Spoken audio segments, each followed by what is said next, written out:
নমস্কার বন্ধুরা, রাখির রকমারি রান্নাতে আজ আমি আপনাদের দেখাবো মুচমুচে পটেটো রিং।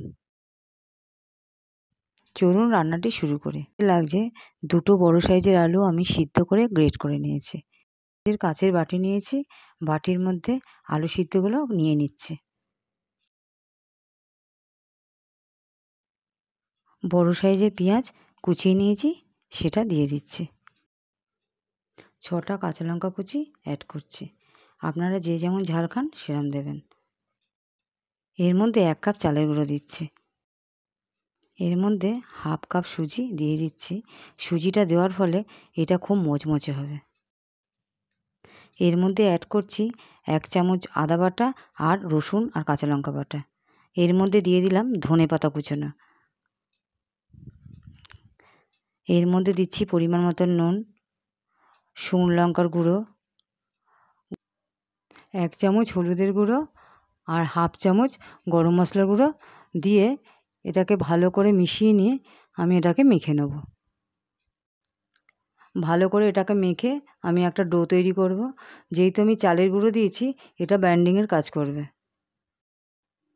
এই রেসিপিটা খুব মুচমুচে হয় এবং বাড়িতে আপনারা অবশ্যই এটা ট্রাই করবেন। সন্ধ্যের আড্ডায় এই রেসিপিটা একদম জমে যাবে। এবার পটেটো রিং তৈরি করে দেখাচ্ছি।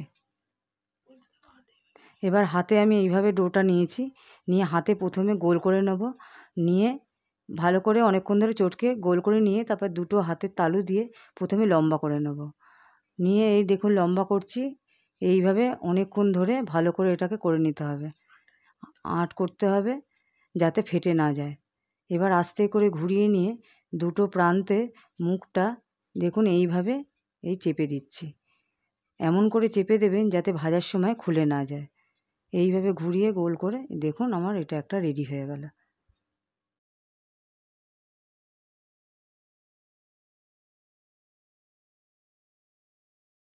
একইভাবে আরেকটা পটেটো রিং তৈরি করছি। বন্ধুরা, প্রত্যেক দিনই আমি নিত্য নতুন রেসিপি দেখানোর চেষ্টা করি।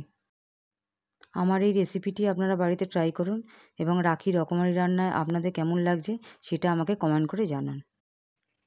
নতুন বন্ধুরা যারা এখনও সাবস্ক্রাইব করেনি তারা অবশ্যই আমার চ্যানেলটি সাবস্ক্রাইব করুন ও পাশে থাকা বেল আইকন ক্লিক করুন।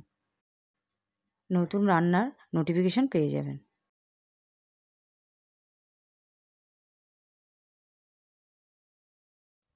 আমি একটা একটা করে তৈরি করে ফেলেছি পটেটো রিং। এবার চলুন পরের স্টেপে যাওয়া যাক। দেখুন এটা দেখতে খুব সুন্দর হয়েছে। এবার আমি এটাকে মুচমুচে আরও সুন্দর করার জন্যে পরের স্টেপে যাচ্ছি। আমি একটা বাটির মধ্যে সুজি নিয়েছি। সুজিগুলো এই পটেটো রিংটাকে পুরো মাখিয়ে নেব। দেখুন এইভাবে ঘুরিয়ে ফিরিয়ে এপিট ওপিট করে আমি এটাকে মাখিয়ে নিচ্ছি। এইভাবে আমি এক এক করে সবগুলো আগে মাখিয়ে নেব।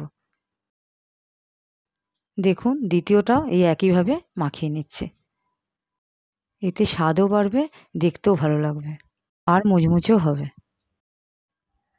কড়াইতে বেশি করে তেল দিচ্ছি গরম করতে। এবার আমি পটেটো রিংগুলো এক এক করে ছাড়ছি ভাজার জন্য। এবার এক এক করে দিচ্ছি। এবার এপিট ওপিট করে লাল করে আমি ভেজে নেব। বন্ধুরা, আমি এই ভাজাটা পুরো লো আঁচেই ভাজবো। তাতে ভাজাটাও ভালো হবে, মুচমুচে হবে আর খেতেও ভালো লাগবে।